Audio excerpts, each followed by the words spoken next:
जन्माष्टमी की कथा।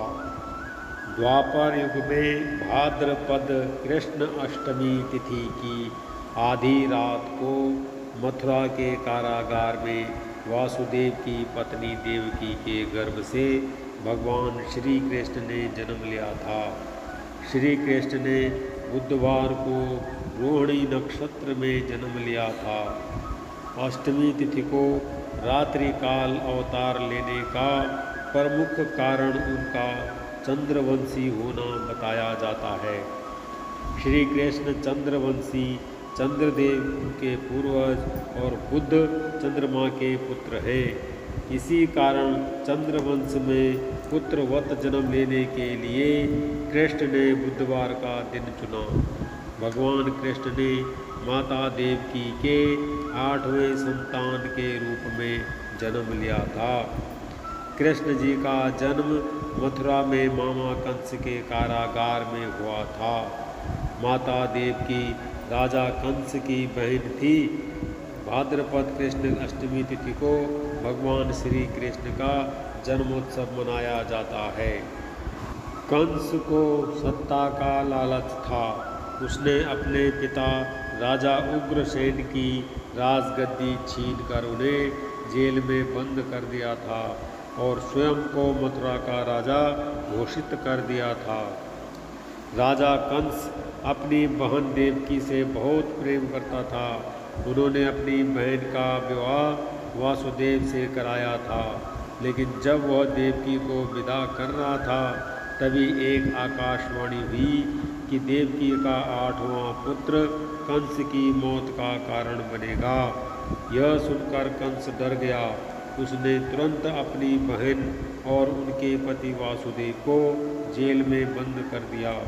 उनके आसपास सैनिकों की कड़ी पहरेदारी लगा दी। कंस अपनी मौत के डर से देवकी और वासुदेव की 7 संतानों को मार चुका था। भाद्रपद मास कृष्ण पक्ष की अष्टमी तिथि को रोहिणी नक्षत्र दिन बुधवार की अंधेरी रात में भगवान कृष्ण ने देवकी के 8वें संतान के रूप में जन्म लिया।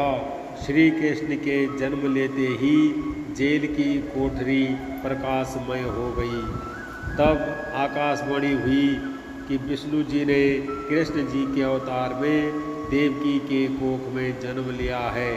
उन्हें गोकुल में बाबा नंद के पास छोड़ आए और उनके घर एक कन्या जन्मी है, उसे मथुरा लाकर कंस को सौंप दे। भगवान विष्णु के आदेश से वासुदेव जी भगवान कृष्ण को सूप में अपने सिर पर रखकर नंद जी के घर की ओर चल दिए। भगवान विष्णु की माया से सभी पहरेदार सो गए। कारागार के दरवाजे खुल गए। आकाशवाणी सुनते ही वासुदेव के हाथों की हथकड़ी पहले ही खुल गई थी। वासुदेव जी ने सूप में बाल गोपाल को रखकर सिर पर रख लिया और गोकुल की ओर चल पड़े। वासुदेव भगवान कृष्ण को लेकर नंद जी के यहाँ सकुशल पहुँच गए और वहाँ से उनकी नवजात कन्या को लेकर वापस आ गए। जब कंस को देवकी की 8वीं संतान के जन्म की सूचना मिली, वह तत्काल कारागार में आया और उस कन्या को छीनकर पृथ्वी पर पटकना चाहा, लेकिन वह कन्या उसके हाथ से निकलकर आसमान में चली गई। फिर कन्या ने कहा, हे मूर्ख कंस, तुझे मारने वाला जन्म ले चुका है और वह वृंदावन पहुंच गया है।